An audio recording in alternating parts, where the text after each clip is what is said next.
আসসালামু আলাইকুম রহমতুল্লাহ। আজ আমরা একটি গুরুত্বপূর্ণ বিষয় নিয়ে আলোচনা করব। আমরা তো প্রতিদিন কত কিছুই না চাই। রিজিক চাই, সফলতা চাই, ভালোবাসা চাই, কিন্তু জান্নাত,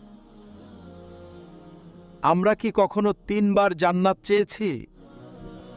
হজরত আনাস থেকে বর্ণিত, রাসূলুল্লাহ বলেছেন, যে ব্যক্তি 3 বার আল্লাহর কাছে জান্নাত চায়, জান্নাত নিজেই বলবে, হে আল্লাহ, তাকে জান্নাতে প্রবেশ করাও। আর যে ব্যক্তি 3 বার জাহান্নাম থেকে আশ্রয় চায়, জাহান্নাম বলবে, হে আল্লাহ, তাকে আগুন থেকে মুক্তি দাও।